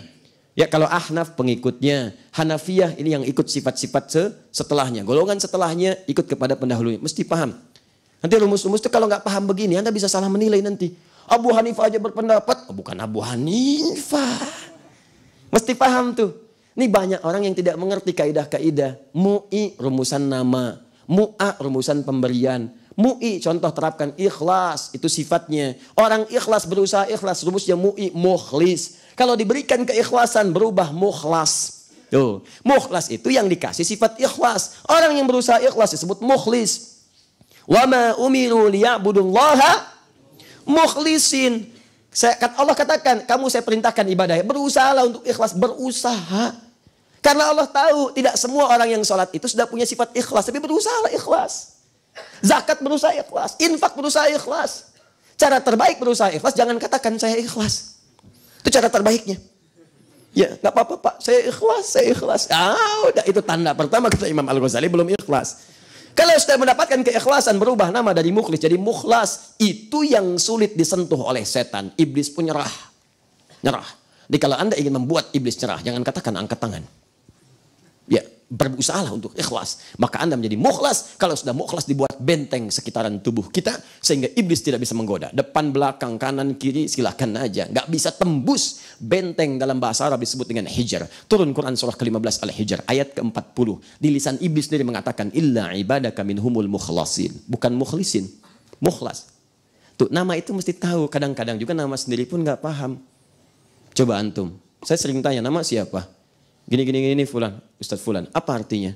Gak tahu. Tanyakan sama papa, tanya pada mama. Jadi kalau kita pun ingin membuat nama, coba berikan nama yang maknanya penuh makna. Dan di situ doa.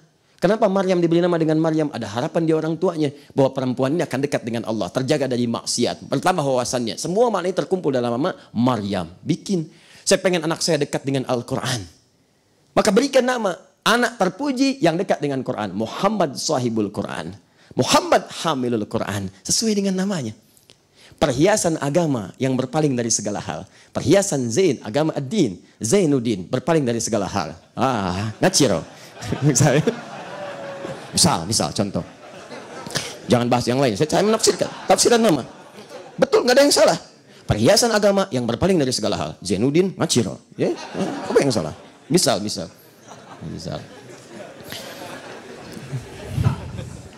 Ya, dah paham sampai sini? 2, 3, ada yang ketiga belum selesai. Yang ketiga, yang ini turunannya misalnya nanti ada Syekh Ibnu Taimiyah, Syekhul Islam, ada Ibnu Qayyim Al-Jauziyah rahimahullah. Ada berpendapat. Mereka berpendapat mengatakan tidak diamalkan amalan talaffuz itu berpegang pada ketentuan yang telah datang dari Nabi tanpa mengamalkan amalan talaffuz dikhawatirkan terjebak pada perbuatan bid'ah. Bid'ah yang dimaksudkan mengerjakan sesuatu khawatir itu nggak pernah dikerjakan oleh Nabi, takut salah. Ya kan? Kemudian berpendapat secara akal saja. Secara akal kata beliau, niat itu amalan hati. Kalau sesuatu sudah diketahui, otomatis hatinya juga akan mengarahkan. Dan tidak semua akan dilafadkan.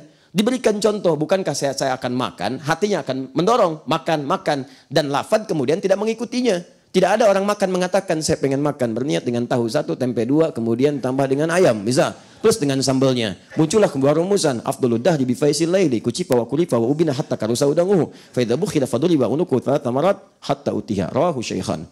Masya Allah. Afdalud dahri, dahar yang paling afdal bi faisil laili. Dengan faiz lele. Kucipa kasih kecap sedikit. Wa kulifa kasihkan kerupuk. Wa ubina tambahkan abon sedikit. Hatta karusa udanguhu sehingga terasa udangnya. Faidha bukhila apabila kebuhilan keselak.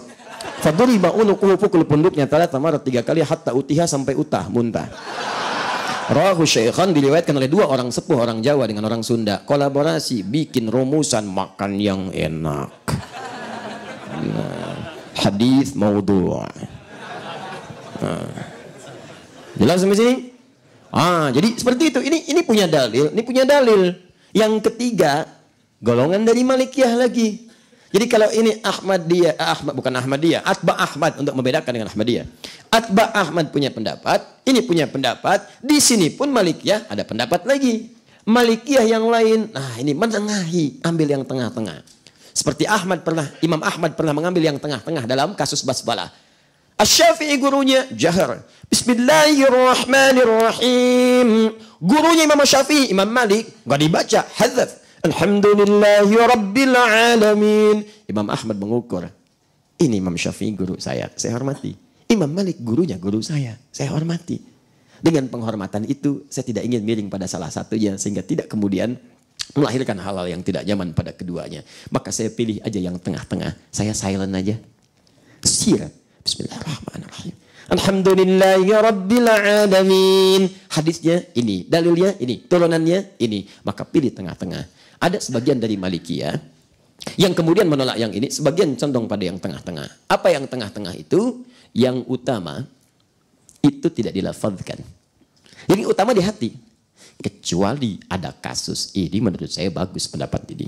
Kecuali ada kasus yang menjadikan berniat itu sulit karena banyaknya was-was yang dihadirkan pada jiwa. Terganggu nih, susah. Maka kalau caranya tidak ada yang lain kecuali melafadzkan, maka dia boleh dilakukan. Pendapat yang sangat bagus. Tuh. Lihat apa nih ilatnya, sebab awalnya apa? Karena nanti al-hukmu yaduru ma'illatihi. Hukum itu berdasar pada ilatnya. Kalau ilatnya masih ada, berlaku. Kalau nggak ada ilatnya, nah ini ada 2. Produk ijtihadnya tidak bisa gugur, tapi hukumnya pun bisa tidak berlaku. Contoh, paling gampang begini. Contoh, ini memadukan keduanya. Zaman Nabi azan berapa kali? Awas, sekali. Baik. Tidak, zaman Nabi azan 5 kali dalam sehari. Ya, saya ganti sekarang soalnya. Zaman Nabi azan Jumat berapa kali? 1 kali. Azan Jumat zaman Nabi 1 kali. Kedua, zaman Utsman bin Affan azan Jumat berapa kali? 2 kali. Pilih mana? Ikut Nabi apa ikut Utsman? Ayo. Ayo. Pilih mana? Dua-dua. Tuh, nggak bisa kita mengatakan begitu. Pilih Nabi, pilih Utsman. Utsman itu menantu Nabi. Menikah dengan buah putri Nabi. Yang satu setelah meninggal, menikah dengan yang satunya lagi. Sehingga disebut dengan Dzun Nurain. Orang yang punya 2 cahaya. Masya Allah. Sangat pemalu, disanjung oleh Nabi. Ini Utsman ini sangat pemalu. Malaikat Jibril aja malu dengan Utsman. Malaikat Jibril malu dengan Utsman. Ngobrol Nabi dengan Umar, tersingkap sebagiannya. Ya begitu datang Utsman, ditutup semuanya. Ya kata Umar, kenapa ditutup? Nah, kata Nabi, datang seorang yang sangat pemalu. Malaikat Jibril aja malu sama dia. Datang, dipuji. Hartawan yang sangat dermawan, banyak hartanya. Sampai sekarang masih ada asetnya. Dermanya banyak, segala rupa, segala rupa. Apa kemudian mustahil mengatakan sesuatu yang bid'ah, sementara namanya tercatat sebagai seorang ahli surga yang terbaik? Gimana bisa ahli surga bisa bid'ah? Hah? Tapi kan itu bid'ah yang dibenarkan Ustadz. Oh enak aja. Lihat baik-baik. Kalau sudah bid'ah ya bid'ah. Ya mari kita perhatikan. Sekarang teman-teman mesti bandingkan. Jangan sampai mudah kemudian menghukumi sesuatu. Lihat dulu ilatnya apa sebabnya. Ini yang Utsman menantu Nabi. Orang paling mulia dalam kalangan sahabat diantaranya. Disebut pemalu. Saking malunya malaikat Jibril pun malu terhadap beliau. Ya menantu Nabi menikah dengan 2 putri Nabi, 1 wafat menikah dengan yang lainnya, surga dijamin. Disebut bid'ah oleh orang yang bukan juga menantu Nabi. Belum terjamin surga, sahabat bukan, malaikat aja nggak malu lihat dia. Ya. Apa ilatnya? Ilatnya saat itu umatnya bertambah banyak. Zaman Utsman makin banyak, makin banyak, makin banyak. Sementara saat itu belum ada speaker. Soundnya mengandalkan Bilal yang azan. Bahkan sepeninggal Nabi, Bilal pun sudah tidak sanggup mengumandangkan adzan karena tersebut nama Nabi di dalamnya. Yang lain adzan, kadang-kadang suaranya nggak sekuat Bilal. Allahu Akbar, Allahu Akbar. Di KBP adzan. Ketika KBP adzan, apakah di Cihidung mendengar adzan ini? Tuh. Ayo sampai hidung awan nggak akan kedengaran karena emang nggak nyampe. Dia orang tuh bingung pada saat itu. Ini Jumat tadi mulai apa belum? Begitu datang ke Jumatan udah mau habis. Kok nggak ada yang azan? Oh nggak ada yang azan. Bukan nggak ada yang azan, ada yang nggak dengar azan. Masalah kedua, jam belum ada. Patokan cuma lihat matahari. Kadang-kadang sebagian terhalang awan. Belum ada, nanam tongkat nggak kelihatan bayangannya. Sebetulnya udah Jumat apa belum? Ya kan? Apa yang terjadi kemudian? Setelah itulah Utsman radhiyallahu taala anhu berijtihad. Azanlah 2 kali. Yang pertama sebelum masuk waktu sholat untuk mengingatkan mereka siap-siap. Allahu Akbar, Allahu Akbar. Oh siap-siap, siap-siap, siap-siap. Mau Jumatan, siap-siap. Yang kedua saat khatib naik ke atas mimbarnya pas di waktu Jumat. Azan 2 kali pada saat itu. Apakah salah? Tidak. Karena kebutuhan yang dibutuhkan saat itu beda dengan di zaman Nabi. Muncullah ijtihad. Sebabnya disebut dengan illat. Nah sekarang sebab yang menjadikan adzan 2 kali itu apa? Sebabnya karena suaranya nggak terdengar kepada banyak orang yang lain. Maka muncullah kemudian ijtihad adzan 2 kali. Benar tidak? Benar secara fikih. Dibenarkan secara syariat. Sekarang saya tanya, sekarang persoalannya soundnya sudah ada. Mic-nya sudah ada, bisa diatur. Bahkan ada yang melengking, toanya kuat sampai kedengaran. Ini itu. Sekarang ada lagi bahkan yang live, bisa ke handphonenya, bisa ke macam-macamnya, terdengar, bisa di set di jamnya. Masya Allah, kadang-kadang kita sudah sholat, dia baru adzan. Kita ada waladhalin, Allahu Akbar, Allahu Akbar. Oh, bayangin, pernah kejadian begitu? Ada, dan banyak lagi kita belum sholat, sana sudah adzan. Ada. Karena apa yang terjadi? Sholatnya di Bandung, settingannya Mekah. Tuh. Nah, ini persoalan kan? Ada nih. Nah sekarang kalau sudah ada begini, apakah masih boleh adzan 2 kali? Karena ilatnya sudah nggak ada. Dan kaidah mengatakan al-hukmu yadulu ma'illati. Hukum itu berdasar pada sebabnya. Kalau sebab ada, hukum berlaku. Kalau tidak ada sebabnya, belum tentu. Nah ini karena ijtihad gak bisa digugurkan dengan ijtihad yang lainnya. Jadi rumusan fikihnya kalau ilatnya sudah tidak ada, maka yang paling afdal itu meninggalkan kemudian hukumnya pada saat itu. Walaupun kalau diamalkan itu tidak salah. Karena kaidah mengatakan ijtihad tidak bisa digugurkan dengan ijtihad yang lainnya. Nah yang paling menarik adalah ini dia. Saya mau tanya pada Anda. Zaman Utsman, awas belum ada speaker. Zaman sekarang sudah ada?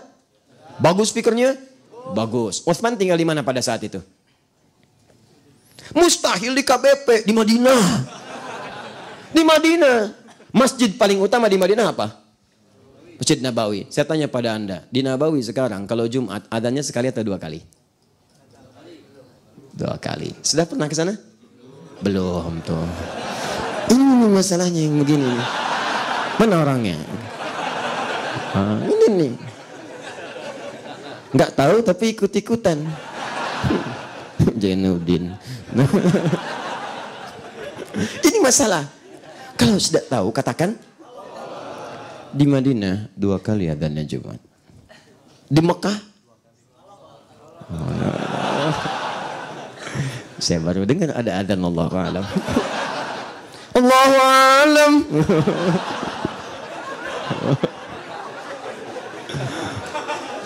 Luar biasa. Di Mekah 2 kali adzan. Silakan. Saya bermohon pada Allah semoga dipercepat umrah, haji, kan? Nabung, usaha, ikhtiar, wujudkan sifat amin itu. 2 kali. Pertanyaan saya, kan mic-nya bagus di Mekah tuh paling bagus mic-nya. Bener, daham aja. Kedengaran? Dan bukan cuma di Mekah, sedunia dengar. Bayangin sedunia karena live. Parabola macam-macam. Imam mau ngimamin. Kedengaran? Bayangin. Daham di Mekah, di Bandung dengar. Itu kan mic-nya luar biasa tuh. Kebayang nggak? Dahamnya di mana? Di Mekah. Yang dengan orang Bandung. Itu kan kualitas mic-nya bagus. Terdengar soundnya. Ditayangkan juga bahkan live. Nah, sekarang persoalannya kenapa adzannya masih 2 kali? Ya, apa orang Mekah bid'ah semua? Tanggung jawab tuh. Hati-hati di Saudi ada Syekh bin Bas, ada Syekh bin Utsaimin rahimahullah, kan? Ada Shalih Fauzan, ya ada Alu Syekh, ya masyaallah taala, ada para ulama-ulama besar. Apakah mereka pernah mengatakan jangan 2 kali bid'ah? Ayo hukum mati nanti di situ tuh. Ini tidak. Apa sebabnya? Banyak. Ilatnya ada. Apa diantaranya? Karena keutamaan sholat di Masjidil Haram itu 100.000. Di Masjid Nabawi itu 1.000. Kalau orang telat, sayang kehilangan 1.000. Sayang sekali. 100.000 banyak. Dan juga apalagi di Mekah ada orang tawaf. Makanya dibuat min adzan yang pertama itu untuk mengondisikan yang tawaf supaya rapi dulu. Rapi gitu kan. Nah setelah itu kemudian yang datang dari jauh-jauh tuh. Yang datang, adzan yang pertama supaya mereka diingatkan cepat. Bahkan kalau sudah penuh nanti ada SMS masuk otomatis ke handphone kita. Jangan merapat ke Masjidil Haram karena situasinya sedemikian padat dikhawatirkan terjadi hal-hal yang tidak diinginkan. Terutama musim haji, sudah ada itu. Nah nanti kalau khatib naik ke atas mimbar, sudah rapi yang tawaf semuanya, barulah kemudian adzan yang kedua. Ilatnya masih ada, walaupun tidak sama dengan yang dulu. Apa yang tidak samanya? Kalau dulu orang makin banyak belum nyampe, kalau sekarang orang belum rapi di lokasi itu, dan masih dalam keadaan ibadah. Yang kedua, khawatir kehilangan banyak pahala yang ada pada saat itu. Jelas? Nah sekarang kalau di luar Mekah, Kota Baru Parahyangan, bukan Mekah. Di luar itu, sholat di Ar-Rahman, nggak ada 100.000. Nggak ada 1.000. Berapa pahalanya sholat di sini? 1. Kalau berjamaah 27. Sekarang apakah pertanyaannya boleh Jumatan adzan 2 kali di sini? Baik. Jadi masalah kan? Nah, lihat di sini, jangan dulu dipersalahkan. Lihat ilatnya. Orang berpikir sudah nggak perlu lagi adzan 2 kali karena kepentingannya sudah tidak ada. Cukup sekali saja. Cukup sekali kumandangkan sah. Ada yang berpikir 100.000 aja takut hilang 2 kali, apalagi yang 1. Apalagi yang 1. Kalau mereka di sana nggak dapat 100.000 masih bisa mampir di masjid lain dapat 1. Kita di sini taruhannya cuma atu. Kalau nggak dapat ya nggak kebagian sama sekali. Makanya dari rumusan ini ada yang pakai juga. Ada yang pengen menghadirkan 2 kali adzan supaya menampung bagian-bagian yang lainnya. Ini maksud saya, ini contoh-contoh yang lain kita alihkan ke sini. Kondisi ini dipahami. Nih, ini fleksibilitasnya. Kalau ada was-was yang sangat sulit, amalan hati tidak memungkinkan menguatkan itu lafadkan, silahkan. Kalau nggak sanggup dengan yang lain. Tapi kalau kemudian Anda sanggup dengan itu, nggak perlu dilafadkan karena asalnya nggak dilafadkan. Paham? Nah, jadi ini gambaran 3 ini kita menghormati karena ini ijtihad ulama yang kasus yang nggak muncul di masa Nabi. Kalau ada di masa Nabi selesai, nggak usah diributin, nggak akan ada fikih ikhtilaf, nggak akan ada karena Nabi mengatakan caranya bagaimana, nih caranya begini, sudah paham, lakukan, selesai. Kalau kata Nabi lafadkan, nggak akan ada pembahasan hari ini, tuntas. Saya pun langsung istirahat, nggak akan mampir ke sini. Gitu. Kita bahas panjang-panjang sampai 2 jam lebih. Ya, sama. Kalau kata Nabi sudah, tidak perlu dilafadkan. Kondisikan, rasakan. Seperti Allah memfirmankan dalam Al-Quran. Rasakan saat akan sholat, kamu akan meninggal. Itu rumus di Al-Baqarah ayat 45-46. Wasta'inu bis-sabri was-salah wa innaha lakabiratun illa 'alal khasyin. Siapa orang khusyuk? Alladzina yadhunnuna annahum mulaqu rabbihim wa annahum ilaihi raji'un. Ya, makanya kalau Anda pengen khusyuk, ada gangguan dan macam-macam, rasakan. Mungkin wafat saat itu. Mungkin wafat. Bahkan saat dipanggil itu pun sudah harus merasakan. Karena Anda itu dipanggil. Begitu dipanggil, annahum mulaqu rabbihim. Mungkin dipanggil untuk bertemu dengan Rabbnya. Nih saya gambaran gini lah. Namanya siapa Mas? Riyad. Riyad apa Jeddah? Oh Riyad. Riyad. Riyad dipanggil Allah. Apa artinya? Kenapa lama menjawabnya? Namanya siapa Mas? Riyad. Riyad dipanggil Allah. Apa artinya? Apa artinya? Kalau gini, Adi dipanggil Allah. Apa artinya? Bagus, terima kasih. Jazakallah khair. Itu adab yang sangat tinggi kepada guru. Ya, kalau langsung dijawab, artinya meninggal, pulang saya. Sendiri nggak dijawab, begitu saya langsung dijawab itu kan. Memang kita nggak bisa memilih Mas Riyad ya. Bisa Anda duluan, saya belakangan, mungkin. Atau ditukar saya belakangan, Anda duluan, bisa terjadi, bisa. Atau memang mungkin saya duluan, bisa setelah Anda. Dah.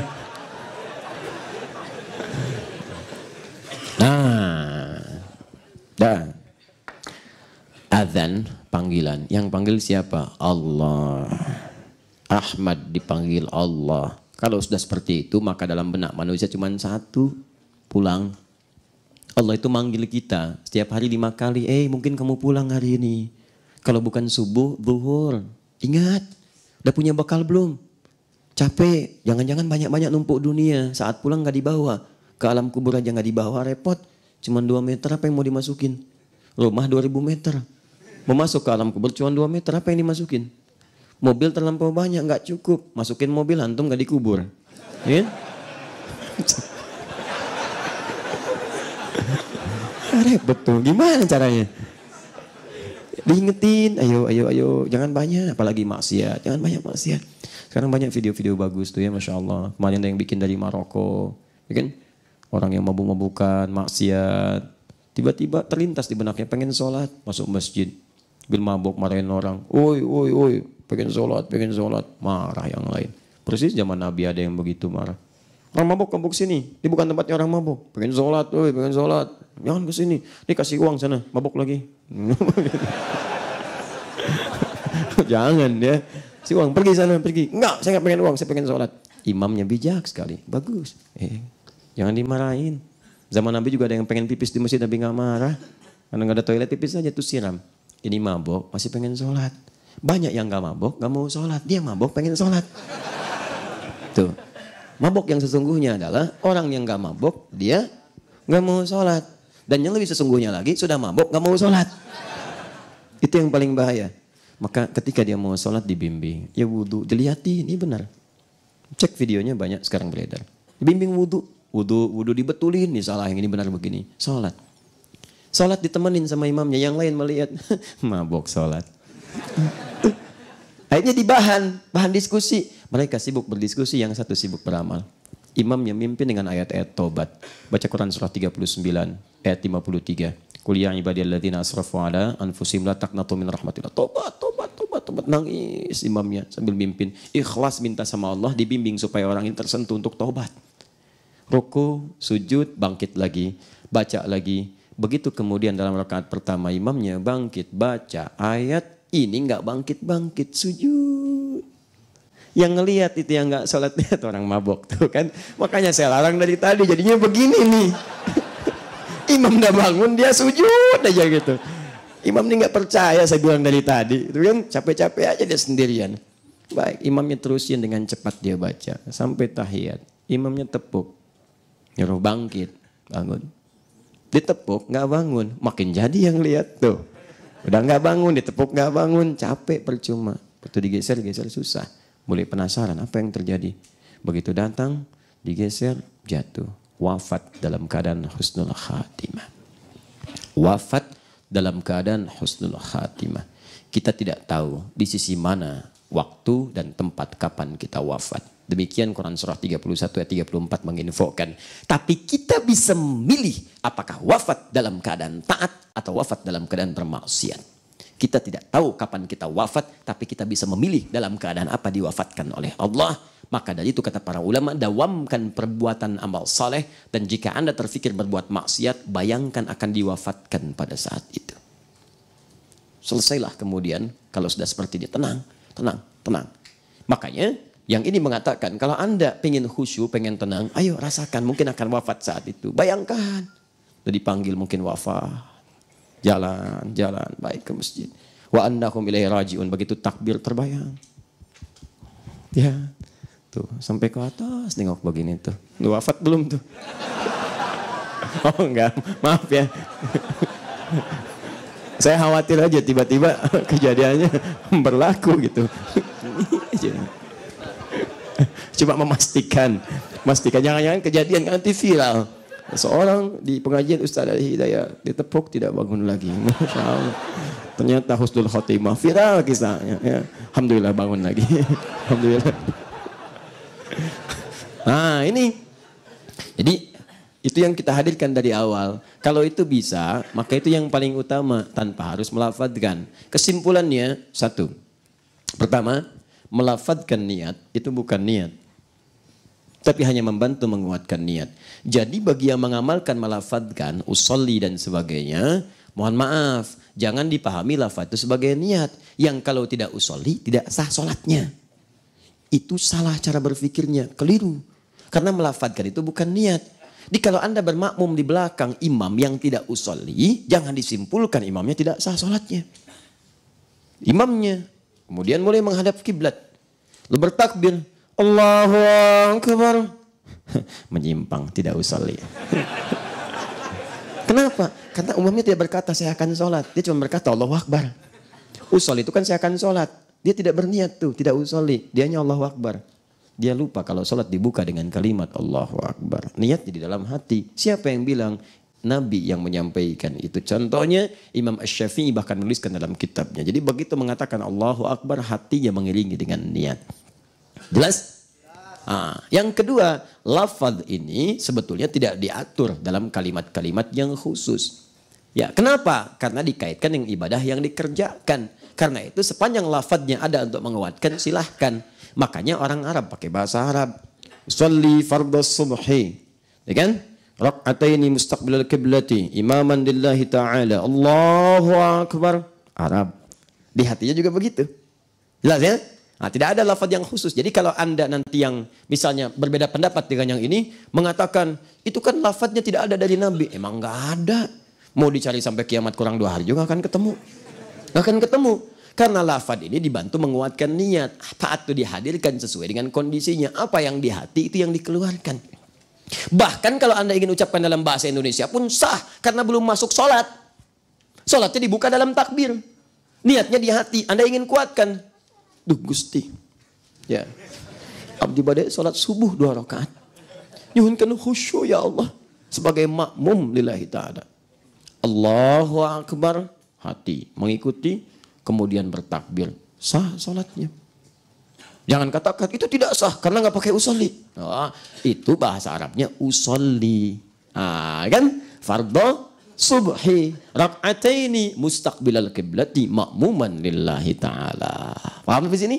Jadi kalau kita menguasai banyak bahasa juga enak, gitu kan? Bahasa Arab kuasai, bahasa Indonesia pahami, bahasa Inggris itu kan kuasai, bahasa Jepang, bahasa Sunda, hebat. Di terjemahan bisa berbagai bahasa. Die hard, hesepae. Die hard tu can pae kene. Die hard tri tu pae. Misalnya. Kalau pakai bahasa Indonesia kan nggak enak, gitu kan?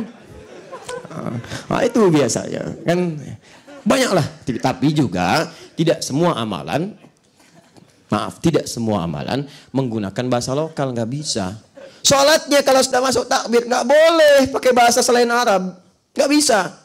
Karena itu langsung diberi petunjuk langsung dengan lafadznya, bahasa nabinya. Awas, bahasa nabinya, lihat, sallu kama ra'aitumuni usolli. Salatlah kalian seperti melihat saya salat. Bagaimana caranya? Saat dimulai dari awal sampai akhir ikuti Nabi. Di luar kasus yang terjadi pada zaman Nabi, silahkan di luar sholat boleh. Tapi dalam sholat tidak, karena semua bacaan mesti sama dengan Nabi. Jangankan Anda mengucapkan dalam bahasa yang lain, diterjemahkan pun nggak boleh. Nggak boleh, awas. Sekarang banyak yang kreatif tuh. Itu dosa tuh. Penerjemahnya, orang sholatnya macam-macamnya. Ini ada imam sholat, sampingnya penerjemah. Bayangkan. Apa Allah nggak paham dengan bacaan Anda? Yang lain bisa. Kenapa cuma Anda yang nggak paham dengan bacaan itu? Allahu Akbar. Allah Maha Besar. Bayangkan. Saya nggak kebayang kalau yang nggak bisa bahasa Indonesia. Dibawa ke daerah pedalaman di Sunda. Diterjemahkan sama Sunda. Allahu Akbar. Gusti Anu Agung. Betawi yang nggak bisa bahasa Indonesia. Allahu Akbar. Tuhan gua gede. Kacau ibadah itu. Dan itu nggak benar. Itu nggak benar. Hilangkan coret yang seperti ini. Paham seperti ini? Kesimpulan yang pertama. Apakah melafadzkan niat bagian dari niat? Bukan. Melafadzkan niat itu bukan niat. Melafadzkan niat untuk menguatkan niat. Kalau tidak melafadzkan apakah sah sholatnya? Sah sholatnya. Kalau tidak berniat tapi melafadzkan apakah sah sholatnya? Mustahil. Bagaimana bisa melafadzkan kalau nggak ada niatnya?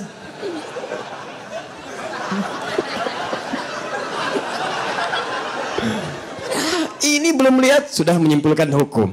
Yang ini menyimpulkan hukum pada sesuatu yang kita tidak pahami. Di pertanyaan yang salah itu melahirkan jawaban yang seperti ini.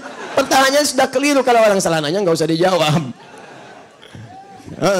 Saya ulang, apakah ketika tidak melafadzkan sah sholatnya? Sah sholatnya. Apakah kalau tidak berniat kemudian kita melafadzkan sah sholatnya? Tidak. Sah sholatnya, mustahil seseorang melafadzkan kalau tidak berniat. Cerna dengan baik. Cerna dengan baik. Cerna. Jangan tersesat walaupun di jalan yang benar. Ya. Awas. Hati-hati. Hati-hati, itu pertanyaan kurang tepat. Karena mustahil orang melafadzkan kalau nggak ada dalam hatinya. Semua yang dilafadzkan itu ada dalam hati. Akad nikah karena ada gejolak di hati keluar dalam bentuk lafadz.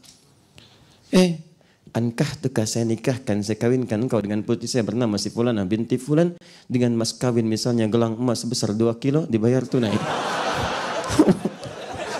Ya? Dijawab. Ya. Saya terima nikahnya saya terima nikahnya si Fulanah binti Fulan dengan mas kawin yang bersangkutan ya, atau dengan mas kawin yang tersebut dibayar ngutang misalnya. Atau bayar tunai. Itu kan di hatinya keluar dalam bentuk lafaz. Sama syahadat juga begitu. Begitu disebutkan di lisan tembusnya kan ke hati. Dari hati yang paling dalam aku menyampaikan apa yang aku rasakan. Ya, kita sampaikan cinta kita bersama di dalam lisan dan kita tuliskan dalam buku kita nikah kita yang jadi pegangan. Jadilah BPKB, buku pernikahan kita berdua. Catat. Itu luar biasa. Apa hubungan dengan niat? Cari aja. Kesimpulan 1. Kesimpulan yang kedua, apakah seorang kalau jadi imam dia tidak melafadzkan, boleh kita bermakmum di belakangnya? Boleh. Boleh kita protes? Ya, boleh aja kalau nanya, gitu kan? Boleh. Yang tidak boleh itu protes dengan cara kemudian menjelekkan atau yang lain. Kalau makmumnya di belakang imam yang melafadzkan niatnya, boleh? Oh, kenapa jadi pelan? Boleh. Imamnya melafadzkan sholli fardhu subhi rak'ataini mustaqbilal qiblati ya imaman lillahi ta'ala. Anda bermakmum di belakang, boleh tidak? Boleh. Apa yang salah? Apa yang salah? Boleh, silakan. Anda beda pendapat, boleh. Tapi Anda mesti tahu yang beda pendapat dengan Anda pun punya dalil. Kita hormati dalilnya. Hormati dalilnya. Kalau Anda merasa saya nggak tentram Ustadz, belajar dulu supaya tentram. Dalam rangka belajar itu, sholatnya mungkin cari dulu di tempat lain. Dengan imam yang tidak melafadzkan. Setelah paham pelajarannya, silahkan kembali ke jalan yang benar. Jalan yang benar itu bukan makmum di belakang orang yang melafadzkan. Maksudnya kembali ke jalan yang benar dengan pemahaman yang benar. Kalau ada yang begini dalilnya ada, tenang. Kalau yang begini dalilnya ada, tenang. Ya, zuhur imam dilafadzkan, tidak dilafadzkan, benar. Yang salah, yang tidak sholat atau sholat yang tidak berniat. Itu salah. Jelas? Kesimpulan pertama. Kesimpulan yang kedua, ada 3 pendapat tentang persoalan niat yang dilafadzkan ini. Yang pertama itu mutlak membolehkannya dalam keadaan waswas atau bukan. Ini kelompok yang tadi kita sebutkan. Yang kedua menolak secara mutlak sampai tidak mengamalkannya karena dasar kekhawatiran kalau itu menyalahi apa yang Nabi ajarkan. Kemudian yang ketiga, itu dalilnya juga sudah ada. Yang ketiga adalah mengambil yang pertengahan. Kalau saya pribadi, saya condong yang ketiga ini. Tapi saya nggak bisa paksa antum. Kalau dalam fikih itu ada muqaranatul madzahib, perbandingan antara madhab. Kemudian diambil suara yang paling kuat, rajih. Nah prosesnya disebut dengan tarjih. Mana yang paling kuat? Kalau saya pribadi, saya melihat ini yang paling kuat, bagian terakhir ini. Jadi pertama, kembalikan dulu ke awal, ke dasar, tanpa harus melafadzkan. Jadi begitu kemudian antum amalkan. Nah kalau ada perasaan kurang nyaman, praktek rumuskan Qurannya dipakai. Rasakan akan meninggal. Kemudian ta'awudz, baca 3 surah yang terakhir. Mu'awadzat ats-tsalaats, 3 perlindungan, surah perlindungan, Al-Ikhlas, Al-Falaq, An-Nas. Itu dianjurkan, silahkan. Ya, bahkan Nabi katakan, bahkan Quran langsung ayatnya. Ya, fasta'iz billahi minasyaitonir rajim. Berlindung kepada Allah dari setan. Kalau ada waswas, awas. Fa imma yanzaghannaka minhum naz'un, kalau ada bisikan-bisikan yang membuat kita was-was susah, fasta'idz billah, berlindung kepada Allah. Bisa dengan ta'awudz, bisa dengan membaca surat perlindungan, bisa. Ya, silahkan. Antum misalnya baca ayat kursi boleh enggak? Kalau bagian dari perlindungan boleh minta. Mohon. Antum enggak bisa berdiri sambil duduk baca ayat kursi, ya. Belum juga kuat, lempar sekalian dengan kursinya, ya kan? Terus dan seterusnya. Kuatkan maksimal, rasakan akan wafat, ya. Nah, kalau kemudian nggak susah, nggak bisa ini itu harus diucapkan misalnya untuk menguatkan niat, maka silahkan ya ada pendapatnya untuk diamalkan. Ini yang saya kira termasuk pembahasan yang kita bisa utarakan. Kalau sudah begini, nggak usah dibahas lagi. Apalagi yang paling tidak menyenangkan adalah yang nggak ikut kajian pun ikut bahas di komen-komen, terus berselisih lagi. Wah, ini bukan bermanhaj salafus saleh. Oh, ini manhajnya rusak. Ini menyimpang. Ini ketentuan begini. Sudahlah, akhi, mau sampai kapan begitu? Sudah, kita perbaiki diri saja dengan baik. Jangan sampai dapat pahala tapi dihilangkan lagi. Kasihan. Bahkan yang paling berbahaya itu sudah punya pahala, pahalanya hilang, dosa orang diambil juga. Itu muflis, ada hadisnya. Kalau saya sih tidak ada masalah. Kalau ada yang kurang tepat, saya kan pribadi yang sangat terbuka. Sampaikan aja langsung, saya perbaiki kalau memang itu keliru. Kalau dia bikin status mah nggak ada ujungnya. Kalau pengen diskusi silahkan datang. Kalau cuma kesalahan disampaikan di jamaah Anda tapi Anda nggak pengen diskusi, ya susah kalau begitu. Ustadz itu menyimpang, jangan diikuti, begini. Oh, saya ajak diskusi nggak datang. Gitu kan? Saya tawarkan duduk nggak mau, gitu kan? Semaunya apa? Saya ajak minum teh nggak mau, saya tawarin umroh juga nggak mau. Semaunya apa gitu kan? Nah, itu kan susah kalau begitu, ya sudahlah gitu kan. Saya mah apa tuh? Ya. Ya, kita doakan saja, sudah doakan. Dan Anda jangan ikut-ikut mencela. Saya jangan mencela, kenapa Anda mencela? Nggak usah dicela, sudah nggak usah dicela. Kita saling memaafkan saja, kita maafkan. Kalau dosa kan tahu masing-masing. Gini, memaafkan itu nanti Allah akan lapangkan hati kita. Nggak akan difikirkan lagi oleh kita. Jadi kalau kita sudah maafkan, ditutup oleh Allah apa yang kaitan kita dengan dia. Jadi kita tuh dilapangkan, nggak mikirin dia. Tapi sebelum dia minta maaf, maka terus akan menyelimuti perasaan dia. Dan terus menggulirkan dosa dalam dirinya.